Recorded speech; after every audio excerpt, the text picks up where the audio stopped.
Oh, I already see that chapter 8 is called Journey to the Golden Land. Ho ho ho ho. Yes, that can sometimes happen, and always when you're busy. Perhaps a fairy is pulling pranks on you.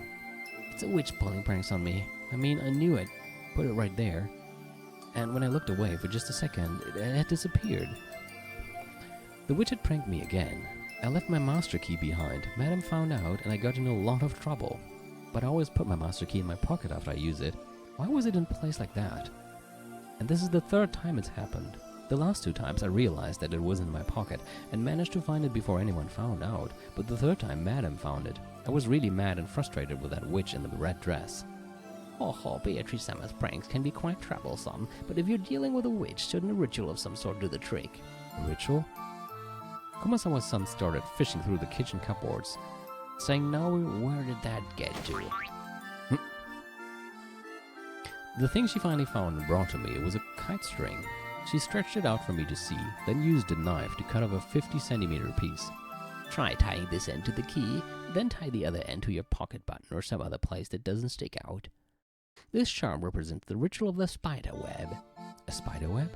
Like the ones the evil spirits of Rokkanjima fear? Good, I'm glad you remember. It is said that the spider webs on this island are imbued with magical power and that they can be quite effective at repelling evil. See, if you stretch it out like this, it looks like a spider web, doesn't it? Ho ho ho, this way that spider web hating Beatrice won't be able to prank you anymore. That does make sense. It really does look like a spider web when pulled, tied. Since Kumasawa-san says so, it must have some pretty strong evil repelling power. I can just ask her to make several of these kite strings for me, and then I can tie them to everything I don't want to lose. But of course that wouldn't be very practical. I'd have strings all over me. What about things I can keep tied to me, like pencils and erasers? Oh, for times like that, there's a different ritual. All you have to do is make a house for Mr. Pencil and Mr. Eraser. Make a house? You mean build a roof and a bed and stuff? You aren't actually building a house, you're giving them one. For example, take the knife I cut the string with. I want to go home. He's such a lonely kid that he wants to go home the moment he steps outside. So if you leave him anywhere else, he'll get lost and start crying. See, we just left Mr. Knife lying there, so he got lonely and started crying. That's a clever way of making some kid, get in the habit of putting things back immediately. Poor thing, we have to get Mr. Knife home. Mr. Knife's house is right here. See, his whole family of knives is waiting for him. Mama, I'm home. Welcome back. See? Kumasawa-san returned the knife to the knife holder under the sink. Even though she had done something so ordinary, I felt slightly moved. You learned to do this last year. As though the lost little knife had finished his adventure and finally returned home. Once he slid into the spot he was supposed to be in, all the knives would be together and could have a party. Then Kumasawa-san said we should give them their privacy and shut the door. The poor things hidden by the witch must get lonely easily, so when the witch tells them she'll take them somewhere fun, they're happy to go along with her. How can you stop them from doing this? Take them home right away. Exactly. They're lonely, naughty kids, so they'll go with the witch if they get the chance, so you must always take them home quickly. Look at that Mr. Key you just tied to a string. He's sitting there all alone, crying and asking you to put him in his home in your pocket. I'm lonely. The voice of the lonely master key finally reached my ears. I hurried to pick it up, took the other end of the string and tied it to my pocket button, and put the key in my pocket. See, I'm home. Mr. Key gets lonely so easily, so let's take him home right after we use him, okay? If you keep making little friends like this, even Beatrice-sama won't be able to prank you much longer.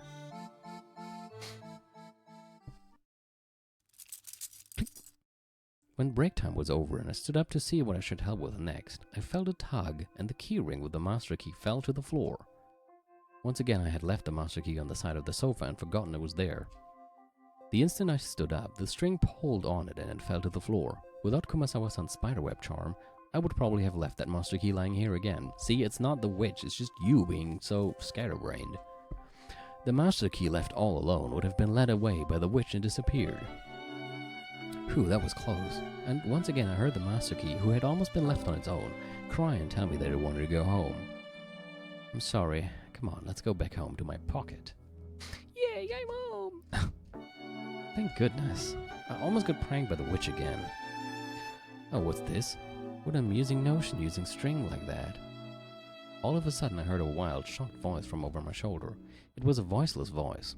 A witch's voice, the kind you can't hear unless you try. Beatrice? That's me, my friend. You forgot about your key again, and just when I was about to tease you a bit. It's a spiderweb charm that Kumasawa-san showed me. Apparently it does its job well. Indeed. I hate to admit it, but it does. I certainly wouldn't want to touch that. After all, you wouldn't want to put your finger on a razor and slide it across, would you? Well, that's a scary example. My finger hurts just thinking about it. Mine too. But good for you. You didn't have to get yelled at by Natsuhi for losing your key again. You should be thanking me. Why? Because I annoyed you. You'll learn of the ritual, correct? Thanks to that, you've managed to avoid the screw-up of forgetting where you'd left your key once again. In other words, it is all thanks to me. Don't I deserve some gratitude? I really don't like it, but she does have a point. Because of all the trouble Beatrice caused me, I talked to Kumasawa-san and learned the ritual from her. Even without the witches pranking, if I didn't have that ritual, I would have gone to my next job and left the master key here. If that happened, then surely I wouldn't have been able to find the key, and it would have been a big mess. We call this punishment to make an example. By magnifying your mistakes, I've shown you what they are as a friend. Don't you see how much you've grown? I get the feeling that Kumasawa-san is the one I should be thanking, not you. My, what a thankless job we witches have. Anyway, I win this time. Okay, I need to get back to work now. Very well, my friend. We'll call this your victory. What does she say in Japanese here? Hold on. Wagatomo. However, I'm bad at giving up. I'll keep watching you even more closely now until I can even the score. Prepare yourself. There are still several small items that a person like you is likely to forget. You can't attach strings to all of them. The spiderweb ritual isn't the only one I have. I also learned the take them home ritual. I won't let you have your way anymore. Let's see how well you actually do. Even so, that's quite the bright smile you've got there. When a witch appears, it should be time to cry, not laugh. Your break time is over. See if you can manage to do your job today without slowing down the older servants. Sure, today is Sunday and the weather is wonderful. I'd better do my best. Indeed. Go to it with all you can manage. Oh, that's right. Sanon's. Sanon? Sanon has been in a bad mood all morning. For a moment there I thought it was just a misspelling of Shannon, but I guess that's a different person. You better try and avoid eye contact with her. Also, your fortune for the day is water hazard. Make sure you take care when standing near buckets of water. This is you we're talking about. I'll be waiting for you to knock over a bucket and get scolded just like usual. Thank you, Beatrice. Back when I still couldn't see her, I simply hated this prank-loving witch. But now that I could talk with her, it felt as though she wasn't all bad. Of course, there was no need for me to be grateful to her. To the witch called Beatrice, who despises boredom, mocking this misfortune of others is like what eating food is to us. Humans and witches are different, incompatible beings, and yet it felt as though we could become friends.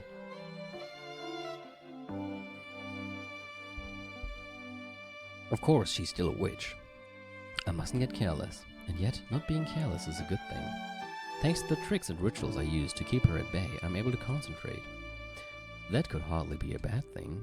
Those things will be useful for my job and my life, even when I don't have to worry about the witch's pranks. I see, so this witch called Beatrice really is like a demon. Apparently it's possible to build up a friendship even while speaking hostilely to each other. Ever since then, there was an incredible change in that kid. Because of all the rituals. That's right.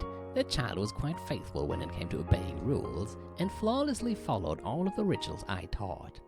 You mean by attaching strings to everything? And by doing that going home thing all the time? Yes, that kid would sometimes say it out loud. It was really cute, like watching someone play house with a bunch of tools. Just like a kid.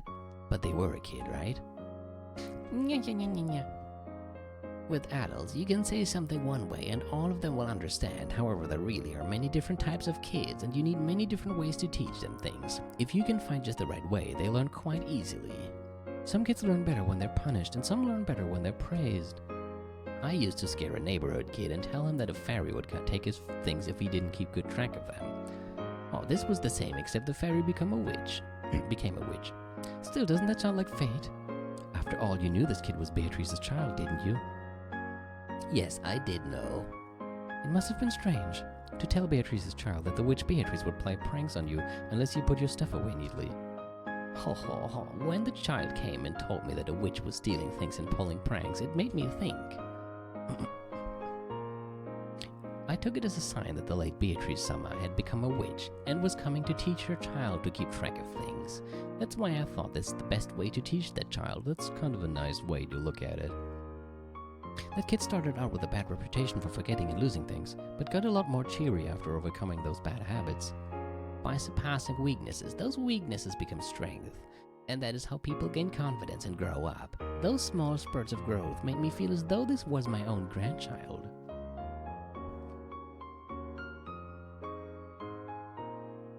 Isn't that nice? That's nice. Unlike those. Those are not nice. I mean, the one on the left and the middle. Thank you, Genji-sama. Good work with the big cleanup today. We never know when an important guest might come and borrow one of the rarely used rooms. It is important that you do not slack off in your cleaning. Of course, all of us are fully aware of this fact. I hope that is the case. When I looked around, I found this. Whose is it? Genji took a master key ring out of his pocket. Apparently someone had dropped their master key. All of the servants swung around to look at me, the usual offender. Come on, Yasu, again? You shouldn't be so quick to judge. I have mine, of course. There's no way I dropped something that important. And the rest of you? I have mine. Got it. So it was you, Yasu. Do you still not get it, even after that scolding Madam gave you? You're just so... Normally, I would cower and apologize under their glares, whether I was guilty or not. However, I've changed, so I proudly held up the key with the string still attached. Oh, a device to keep yourself from dropping it. A commendable precaution. Genji-sama's face was as expressionless as ever. However, those were unmistakably words of praise. That's right. You won't drop them anymore. After all, you have your ritual now. That's right. I nodded proudly, a huge smile on my face. The proud experience of that day, of that moment, would be engraved into an unforgettable page in the memory of my young life. So, whose key did Genji find? There was only one servant who hadn't raised their key. And it was the one who said that it was Yasu. As she muttered, "It has to be Yasu's key, not mine," and fished in her pocket. Her face went pale. You mustn't slack off even when doing your everyday tasks. But everyone makes mistakes from time to time. I will not press the point, but blaming your teammate instead of reflecting on your own actions is not something I would consider praiseworthy. Damn. Something like that coming from Genji is pretty much the scolding of the century. My apologies. The older servant turned red and hung her head. Behind her, though no one else could see it, was the witch. My friend will not make the same mistake again. After all, even though I've always got my eyes on this kid, I can never find a chance to try anything. But it's a shame. If this girl here has lost her key, I should have tried pranking her long ago. Please don't prank people other than me. Huh? Did you say something? No, nothing. I tried not to feel vindictive, but after being called dull-witted for so long, I was finally able to hold my head up high. On that day, for the first time, I truly felt as though I had gotten used to life as a servant of the Shiromiya family.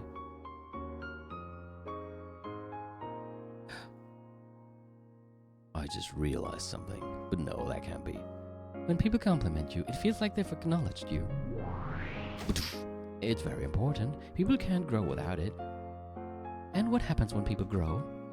First, it becomes possible for them to find some leeway. Jobs that used to make them scared, that made them worry about whether they were doing things the right way or not. Not whether outside, but like worry about whether they were doing things the right way or not, can then be carried out with confidence. That's right. Once things become easy, that gives you some latitude. And what happens next? It gives you a chance to enjoy your time more. As Genji might say it gives you time to relax your mind. If you're tense all the time, that just wears you out. It's good to take it easy for a bit if you can. You mean you learn so much that you can start slacking off on the job? It sounds bad when you put it that way. However, there's nothing wrong with cleverly carrying out your tasks quickly and using your free time to enjoy yourself. Times like that are what enriches a human's life. Come to think of it, Goda plays crosswords a lot between jobs. He also invents dishes with the leftover ingredients. Playing a bit and refreshing yourself can also be good for your efficiency. You might say that inventing dishes combines work and play. Even Genji slacks off when no one is looking. He'll watch TV or swipe some of his master's drink and reads complicated books. Even Genji? In short, it's all about cleverly using the gaps between jobs to play. If it goes too far, it can turn to laziness. However, people only become mature when they learn to balance work with pleasure. Simply put, if all you care about is work all the time, you're not fully mature. So that kid learned how to play between jobs. It's hard to imagine that overly serious kid slacking off at work. It started with learning how to interact with people.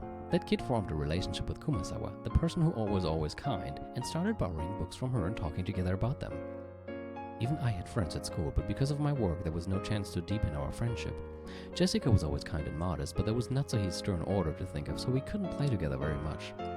I was wondering about that, why she never played with Jessica, but that explains it.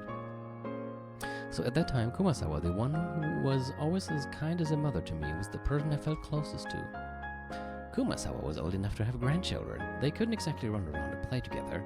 You developed an interest in Kumasawa's hobby. And what's Kumasawa's hobby? Books. It might be hard to believe, but Kumasawa was a huge mystery novel fan. So the kid wanted to find out what sorts of books they were and started reading them? That's right. The nice things about mystery novels is that you can talk about them while you read them. Even Kumasawa, who already knew the answer, must have enjoyed listening in and hearing what sorts of theories a young intellect could create. Of course, I didn't start right away with the complicated books Kumasawa read. First I asked for her recommendations and got books from the school library. I would even bring them into the servant room and read a bit during every break. Every time a new theory popped into my head, I told Kumasawa about it, and she, who already knew the answer, would nod at my theory and grin. It was a lot of fun for me.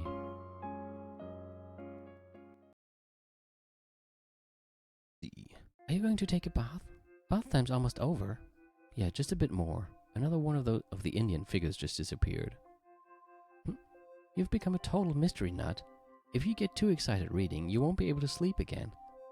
According to Kumasawa-san, the culprit has already appeared, but I don't have a clue who it is. What's that book called? It's by Agatha Christie, and then there were none. It's really interesting, almost like it's a crime happening on Rokkenjima.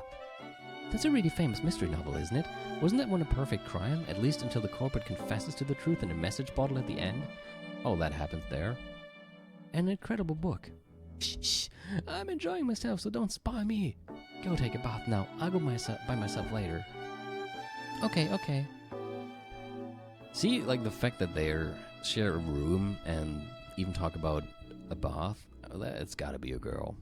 See you later then. Don't forget to take a bath, okay? Holding a change of clothes, Shannon smiled amusedly as she left the room. I probably won't be able to read the whole thing tonight. Even though I know that, I just keep turning the pages, unable to find a good place to stop. My new joy, the mystery genre, the mental game of thinking and theorizing, and also talking about it with Kumasawa-san, all of that left me enraptured. It would seem you've become a complete bookworm. Well, if you do stay up and get sleepy, that just makes my job easier. We can't have that. I'd better find a place to stop soon. In the ancient times I was born in, pleasures such as mystery novels didn't exist. I've been reading over your shoulder, and this truly is a captivating read. Beata, who do you think is the culprit? And then there were none? Yeah. Who is this U.N. Owen, I wonder? The culprit who lured the victims to the island, of course. There are no more than 10 people on this island, and U.N. Owen doesn't exist. Someone must have stranded them on the island and waited somewhere far away for them to die of starvation. No, that's not right. He or she is on the island. They're one of the 10 people. I just don't know who. How do you know that there are only 10 people on the island? That's just how it is. Since if you doubt that, you're stuck, or it's just a standard rule of the mystery genre, or... The culprit owns the island, correct? They may be hiding in some hidden room. Or perhaps they're like me. They may be a 1,000-year-old witch. No, if they went to such lengths to kill a mere 10 people, they couldn't be 1,000 years old. 495 years old at best, I'd say. Closed rooms do appear a lot in mystery novels, and books often use the phrase that it could only conceivably have been done with magic. And here I am with a witch right before my eyes. It's a complicated feeling. Very entertaining, these closed room murders. Once you read the answer, it becomes a tale of humans or a mystery novel. But if you take out the part that reveals the answer, it becomes a tale of witches or a fantasy novel. That's an interesting way to look at it. So there's only a tiny difference between human novels and fantasy novels. If a trick exists, it becomes a human novel. If there isn't one, it's a witch novel. Simply take out the last few pages of that book you're reading, and you might think of Lady Yuan Owen as a witch on the same level as myself. That might be surprisingly wise coming from you. So the culprit of an answerless detective novel is a witch. Also, while I am aware of the fact that I pretty much think 99% with 99% certainty that the person here is a girl, I'm still going to read her with my male voice just because it gives a better distinction between all the females that this character is talking to, in case you were wondering.